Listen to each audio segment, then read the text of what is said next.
देवगढ़ एक छोटा सा शांत और हरियाली से भरा गांव, जहां सुबह की शुरुआत पक्षियों की चहचहाट से शुरू होती है और शामें ढलती हैं चूल्हों के धुएं के साथ।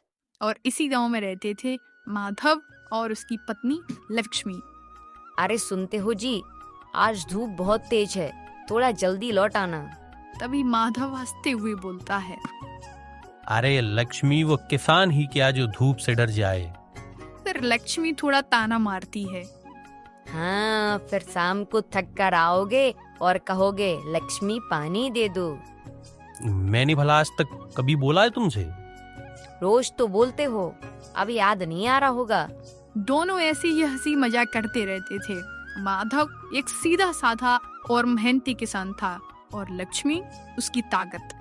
भले ही वह शांत दिखती थी, लेकिन उसकी समझ और नजर बहुत तेज थी। बगल में ही लक्ष्मी की पड़ोसन धन्नो अपनी खिड़की से झांककर लक्ष्मी और माधव की बातें सुन रही थी। धन्नो नाक चढ़ाकर बोलती है, देखो तो जरा, सुबह सुबह भी हंसी मजाक चल रहा है इनके घर में। अरे तो तू भी हंस लिया कर कभी कभी, तू क्यों चल रही है उनसे? अरे भला मुझे क्यों जलन होगी उनसे? बस ये समझ नहीं आता, इतना तो ये माधव कमाता भी नहीं है, फिर भी ये लोग इतने खुश कैसे रहते हैं। बात तो तेरी सही है, कुछ तो राज है इन दोनों में। और मैं पता लगा कर ही रहूंगी कि आखिर राज क्या है। सुबह सुबह माधव खेत की ओर जा रहा था, तभी धन्नो रास्ते में मिलती है और तंज मारते हुए बोलती है, अरे माधव भैया, बड़े खुश नजर आ रहे हो आज, कोई लॉटरी वोटरी लग गई क्या? अरे लॉटरी कहाँ से लगेगी धन्नो भाभी, बस भगवान का दिया हुआ सब कुछ है। भगवान का दिया या फिर कहीं कुछ छुपा के रखा है? क्या मतलब? अरे मजाक कर रही हूँ, इतना सीरियस क्यों हो गए? तभी लक्ष्मी बाहर आती है। धन्नो भाभी, मजाक वही अच्छा होता है जिसमें सामने वाले को भी हंसी आए। अरे वाह, बड़ी समझदार बन रही हो आज। मुझे समझदार बनने की जरूरत नहीं है भाभी, बस बेवजह की बातों से दूर रहना आता है। माहौल थोड़ा सा गर्म हो जाता है। तभी चुन्नीलाल भी वहाँ पर आ जाता है और बीच बचाव करने लगता है। अरे अरे अरे अरे, क्या सुबह सुबह युद्ध छेड़ दिया तुम दोनों ने? माधव हंसते हुए बोलता है, अरे अरे, कुछ नहीं हुआ चुन्नी भैया, बस धन्नो भाभी जी मजाक कर रही थी। फिर सब अपने अपने काम पर चले जाते हैं। देवगढ़ का यह शांत गांव बाहर से जितना सादा दिखता था, अंदर ही अंदर उतना ही उलझा हुआ था। एक तरफ थे माधव और लक्ष्मी, जो कम में भी खुश रहना जानते थे, और दूसरी तरफ थे चुन्नीलाल और धन्नो, जिनके मन में हमेशा जलन और शक भरी रहती थी। देवगढ़ में जहाँ कुछ लोग दूसरों की खुशी से जलते थे, वहीं माधव अपनी मेहनत में खुश रहता था। माधव खेत में हल चला रहा है, धूप तेज है, पसीना बह रहा है। फिर माधव अपने आप से बोलता है, चल भाई, जितनी मेहनत करेंगे उतना ही खेत भी साथ देगा।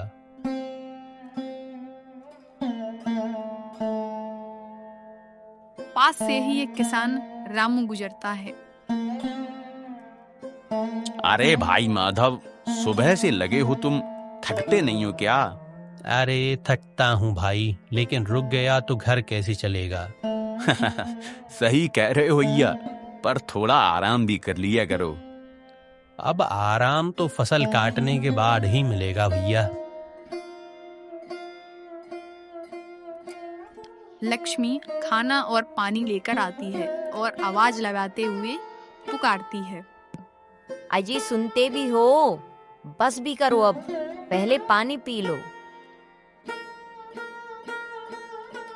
अरे अरे लक्ष्मी, तुम ना आती तो मैं भूल ही जाता कि पानी भी पीना है। लक्ष्मी थोड़ा सा गुस्सा करती है। हाँ हाँ, काम के चक्कर में खुद को भूल आओ, फिर बीमार पड़ो, फिर मैं ही देखभाल करूं। अरे तुम हो ना, मुझे किस बात की चिंता। दोनों हंसने लगते हैं। माधव और लक्ष्मी के पास भले ही ज्यादा पैसा नहीं था, लेकिन उसके बीच समझ और प्यार की कोई कमी नहीं थी। धन्नो दूर खड़ी होकर सब देख रही थी, अपने मन में बड़बड़ाते हुए बोलती है, देखो तो जरा, खेत में भी हंसी मजाक चल रहा है इनका। तभी चुन्नीलाल पीछे से आ जाता है। अब यहाँ क्या जासूसी कर रही है तू भाग्यवान? जासूसी नहीं कर रही, सच्चाई देख रही हूँ। कौन सी सच्चाई? यही कि ये दोनों कुछ ज्यादा ही खुश रहते हैं। न ज्यादा जमीन, न ज्यादा पैसा, फिर भी बड़े खुश हैं। बात तो तेरी सही है। कुछ तो गड़बड़ है। इतनी सादगी में कोई इतना खुश तो नहीं रह सकता। माधव और लक्ष्मी घर लौट रहे होते हैं। रास्ते में चुन्नीलाल और धन्नू मिल जाते हैं। क्या बात है माधव, आज तो बड़े खुश दिख रहे हो। बस मेहनत रंग ला रही है खेत में। अरे वाह, इतनी जल्दी मेहनत रंग लाने लगी, या फिर कहीं और से रंग आ रहा है? क्या मतलब है तुम्हारा? मतलब साफ साफ बोलो ना भाभी, इशारों में क्यों बोल रही हो? अरे अरे, मैंने तो बस मजाक किया, तुम तो बात का बतंगर बना रही हो। मजाक और ताने में फर्क होता है भाभी, और ये फर्क हर किसी को समझ नहीं आता। इतने में माहौल थोड़ा गर्मा गर्म हो जाता है।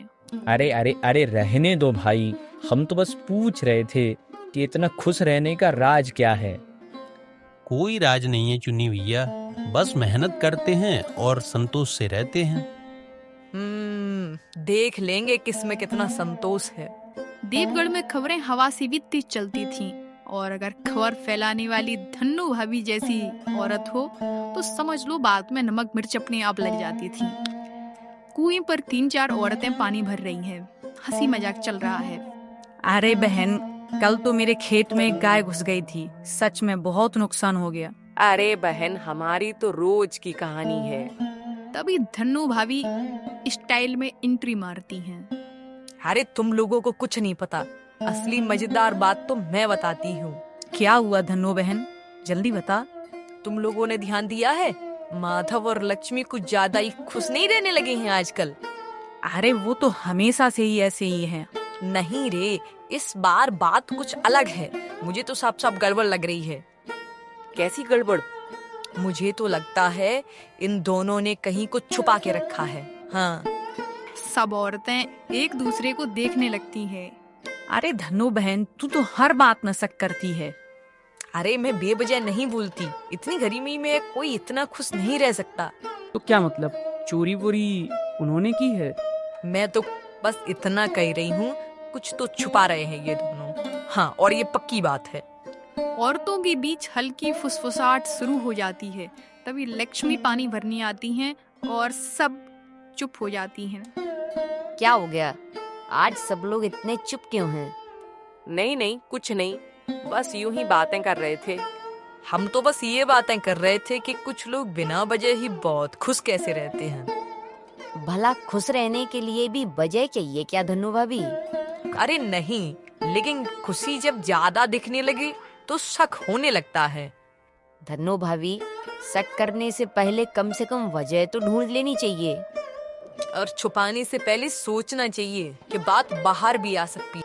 हम कुछ नहीं पूछते, और अगर आपको लगता है कि कुछ छुपा रहे हैं तो सीधे पूछ लीजिए। हाँ, वक्त आने पर जरूर पूछूंगी, और वो भी सबके सामने।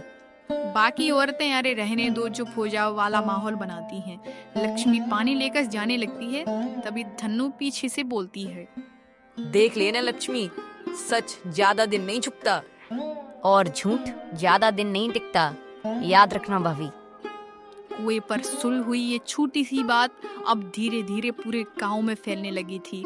धन्नु की शक ने अफवाह का रूप लेना शुरू कर दिया था, और लक्ष्मी को अंदाजा हो गया था कि आने वाले दिन धन्नु भाभी की वजह से आसान नहीं होंगे। वह कुछ न कुछ तो अफवाह जरूर फैलाएंगी। अगली सुबह देवगढ़ की हवा में एक अजीब सी शांति थी। माधव रोज की तरह अपने खेत की ओर निकल पड़ा, लेकिन उसे क्या पता था आज उसकी किस्मत कुछ अलग ही मोल लेने वाली है। माधव खेत में काम शुरू करता है। चलो भाई, आज इस हिस्से को पूरा साफ ही कर देता हूँ, तभी इसमें बढ़िया फसल होगी। वह काम करना शुरू ही करता है, अचानक एक ठक की तेज आवाज आती है और वह रुक जाता है। अरे अरे, ये क्या था? ऐसा लगा जैसे कोई बड़ा सा पत्थर टकराया हो। वह झुककर मिट्टी हटाने लगता है। धीरे धीरे मिट्टी हटती है और मटके का ऊपरी हिस्सा दिखता है। अरे अरे, ये तो मटका है। माधव चारों तरफ देखता है कि कोई देख तो नहीं रहा। इतना पुराना मटका यहाँ कैसे दबा हुआ था? कहीं इसमें कुछ कीमती चीज तो नहीं? नहीं नहीं नहीं, पहले घर ले जाकर ही देखता हूँ। यहाँ खोलना ठीक नहीं रहेगा। माधव इस समय बड़ी चिंता में होता है, फिर मन ही मन बोलता है, अरे ये तो काफी भारी है, जरूर कुछ तो है इसके अंदर। माधव धीरे धीरे पूरा मटका मिट्टी से निकालता है। मटका उसे काफी भारी लगता है। जल्दी जल्दी ले चलता हूँ, अगर किसी ने देख लिया तो गांव वाले पता नहीं क्या क्या सोचेंगे। इसे घर ले जाना ही ठीक रहेगा। लक्ष्मी समझदार है, वही बताएगी कि क्या करना है इसका। उसके चेहरे पर उत्सुकता और हल्की सी चिंता झलकती है। माधव इधर उधर देखता है। वह मटका उठाकर धीरे धीरे खेत से निकलता है। माधव के हाथ में अब सिर्फ एक मिट्टी का मटका ही नहीं था, बल्कि एक ऐसा रहस्य था जो जल्द ही पूरे देवगढ़ में हलचल मचाने वाला था। माधव के हाथ में वो रहस्यमय मटका था। दिल में उत्सुकता भी थी और डर भी। माधव मटके को हाथ में लेकर जल्दी जल्दी घर की ओर जा रहा है। लक्ष्मी दरवाजे पर खड़ी है और माधव को देखकर थोड़ा चौंक जाती है। अरे आज आप इतनी जल्दी लौट आए, और ये आपके हाथ में ये क्या लेकर आए हो? अरे भाग्यवान, अंदर चल, सिर बताता हूँ। दोनों जल्दी से अंदर जाते हैं। ये मटका कहाँ से मिला और क्या है इसमें? जब मैं खेत पर काम कर रहा था तो एकदम से मेरी कुदाल इस मटकी से टकराई, और जब मैंने मिट्टी हटाई तो मुझे ये मिला। मटका लाते समय तुम्हें किसी ने देखा तो नहीं? नहीं नहीं, मैं चारों तरफ देख कर ही लाया हूँ, किसी ने नहीं देखा मुझे। दोनों धीरे धीरे आपस में बातें कर रहे थे कि किसी को कानों कान इस बात की खबर भी ना लगे। लेकिन धन्नू भाभी की आंखों से बचकर निकलना मुश्किल ही नहीं, नामुमकिन था। ये माधव क्या छुपा कर लाया? अभी बड़ी जल्दी में था, और इसके हाथ में ये मटका किस चीज का था? लगता है ये लोग कुछ छुपा रहे हैं। मेरा शक सही निकला। धन्नू धीरे धीरे मुस्कुराने लगती है। अजी सुनते हो, मैंने कहा था ना, कुछ तो राज है। आज तो बड़ा मजा आएगा जब ये खबर पूरे गांव में फैलेगी। माधव और लक्ष्मी अपने घर में कुछ तो छुपा रहे थे, लेकिन धन्नू भाभी की चील जैसी निगाहों से बचना उनके लिए बहुत मुश्किल था। अब तो यह खबर पूरे गांव में आग की तरह फैलने वाली थी। मैंने अपनी आंखों से देखा है, माधव कुछ भारी सी चीज लेकर उसको छुपाकर अभी घर ले गया है। हाँ, तो उसमें क्या हुआ? मुझे पूरा यकीन है वो कोई खजाना ही है। अरे पगली, हर चीज खजाना नहीं होती। तुम नहीं समझोगे। इतना भारी था वो मटका, और कैसे छुपा कर ले जा रहा था वो, मैंने अपनी आंखों से देखा है। धन्नू पानी का घड़ा उठाती है और बाहर जाने को पूरी तरह तैयार होती है। अब कहाँ जा रही है तू? कुएं पर थोड़ी सी बातें करने। समझ गया, अब आग लगेगी पूरे गांव में, और क्या। और इस बार आग ऐसी लगेगी कि पूरा गांव देखेगा। धन्नू अब सिर्फ सखी नहीं कर रही थी, वो इस बात को पूरे गांव में फैलाने निकल चुकी थी। औरतें पानी भर रही थी कुएं पर।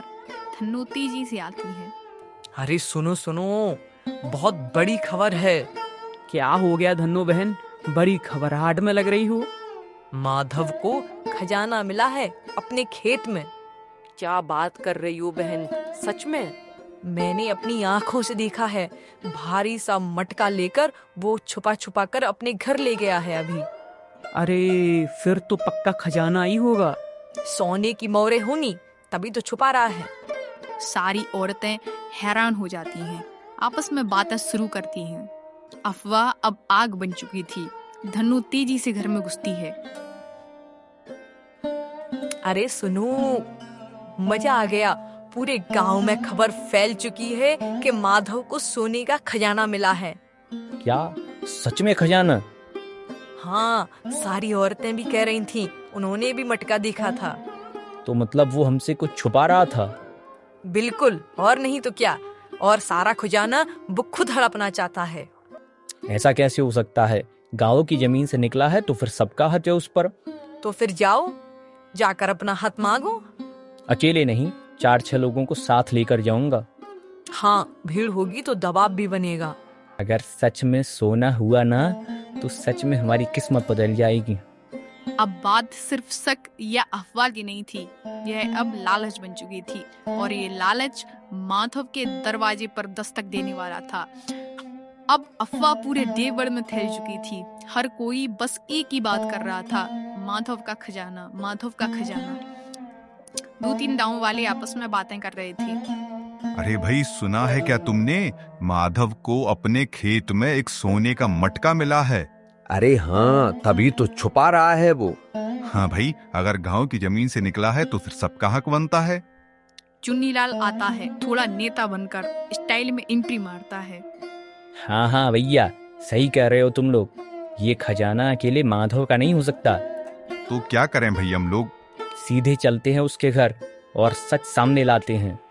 हाँ हाँ भाई, चलो सब लोग उसके घर चलते हैं। सब लोग माधव के घर की तरफ चलने लगते हैं। भीड़ अब माधव के घर पर पहुंच चुकी थी और माहौल धीरे धीरे गर्म होने लगा था। माधव और लक्ष्मी बाहर आते हैं, सामने भीड़ खड़ी है। अरे अरे अरे, आप सब लोग यहाँ क्यों खड़े हो मेरे घर के सामने? बहुत सीधी सी बात है माधव, जो खजाना तू छुपा रहा है वो दिखा दे। कौन सा खजाना भैया? अरे वही जो कल मटका तुम उठाकर लाए थे खेत से। वो बस एक पुराना मटका है। तो फिर छुपा क्यों रहे हो? हाँ, कुछ तो गड़बड़ होगी, तभी तो छुपा रहे हो। आप लोग बिना सच जाने हम पर इल्जाम क्यों लगा रहे हो? क्योंकि बात साफ है, गांव की जमीन से निकला है तो उस पर सबका हक बनता है। ठीक है, पहले साबित करो कि उसमें खजाना है। तो खोल कर दिखा दो ना, सबका शक दूर हो जाएगा। माहौल अब पूरी तरह गर्म हो चुका था। भीड़ जवाब चाहती थी और वो भी अभी के अभी, लेकिन लक्ष्मी जानती थी अब सिर्फ सच नहीं, समझदारी भी दिखानी होगी। ठीक है, पंचायत बुलाओ, मटका वहीं खुलेगा सबके सामने। और अगर सोना निकला तो जो सबका हिस्सा होगा वो उसे मिलेगा। ठीक है, हमें मंजूर है। अब फैसला तय हो चुका था, सच सामने आएगा और वो पंचायत में। लेकिन किसी को नहीं पता था कि उस मटके के अंदर है क्या और किसकी किस्मत बदलने वाली है। लक्ष्मी और माधव दोनों मटका लेकर आते हैं। लक्ष्मी, मेरा तो दिल बहुत घबरा रहा है। अरे घबरा क्यों रहे हो? हमने कुछ गलत थोड़ी किया है किसी के साथ में। सरपंच आते हैं और सब लोग शांत हो जाते हैं। क्या मामला है? क्यों बुलाई गई है आज पंचायत? सरपंच जी, माधव को खजाना मिला है और वो हमसे छुपा रहा है। नहीं नहीं सरपंच जी, ऐसा कुछ नहीं है, बस एक पुराना सा मटका मिला था खेत में। झूठ, मैंने अपनी आंखों से देखा है कैसे छुपा कर घर ले जा रहा था। सरपंच जी, बिना देखे किसी पर आरोप लगाना गलत है। तो दिखा दो ना, बात खत्म हो जाएगी। मटका खुलेगा, लेकिन एक शर्त पर। क्या शर्त है? अगर उसमें सोना निकला तो जो सबका हिस्सा बनेगा वो बांट देंगे। सभी लोग सिर हिला देते हैं। लेकिन अगर सोना नहीं निकला तो चुन्नीलाल और धन्नो पूरे गांव के सामने माफी मांगेंगे। हमें मंजूर है। हाँ हाँ ठीक है, खोलो मटका। अब फैसला बस एक पल दूर था। सभी की नजरें उस मटके पर टिक चुकी थीं, क्योंकि अगला पल तय करेगा कि कौन सच बोल रहा है और कौन झूठ। अब वो पल आ चुका था जिसका पूरे देवगढ़ को इंतजार था। मटका बीच में रखा है, चारों तरफ भीड़ है। सरपंच जी मटके के पास जाते हैं। चारों तरफ सन्नाटा, सिर्फ हल्की सी आवाज। सरपंच जी धीरे धीरे मटके का कपड़ा हटाते हैं। और ये क्या? जैसे ही सरपंच जी मटके के अंदर देखते हैं वो चौंक जाते हैं। अरे ये क्या है? क्या हुआ? सोना है क्या सरपंच जी? नहीं, इसमें तो फसल के बीज है। सरपंच जी मुट्ठी में बीज लेकर सबको दिखाते हैं। अरे अरे भैया, ये तो सच में बीज हैं। भला इतना हंगामा इन बीजों के लिए हुआ था? ये कैसे हो सकता है? नहीं, मैंने तो अपनी आंखों से देखा था मटका। तो धन्नो भाभी, यही था आपका सोने का खजाना? सारे गांव वाले चुन्नीलाल और धन्नू के ऊपर हंसने लगते हैं और सबकी नजरें अब चुन्नीलाल और धन्नू पर ही थीं। चुन्नीलाल, क्या कहना है अब तुम्हारा? वो मुझसे गलती हो गई सरपंच जी, मुझे माफ कर दो। मैंने तो बस जो देखा था वही बताया। गलत, देखा कम और बड़ा चढ़ाकर ज्यादा बताया आपने। सारी भीड़ हंसने लगती है। शर्त याद है ना भाभी जी, या भूल गई? माधव, लक्ष्मी, हमें माफ कर दो। हमसे गलती हो गई बहन, मुझे माफ कर दो। गलती से ज्यादा सोच गलत थी आपकी भाभी जी। आपसे हमारी खुशी नहीं देखी गई, इसलिए आपने कहानी बना ली। माधव और लक्ष्मी के पास भले ही धन नहीं था, लेकिन उनकी असली ताकत थी मेहनत और संतोष। वहीं दूसरी ओर चुन्नीलाल और धन्नू ने बिना सच जाने सिर्फ शक और लालच के कारण अपनी इज्जत खो दी। दूसरों की खुशी से जलने वाला इंसान कभी खुश नहीं रह सकता।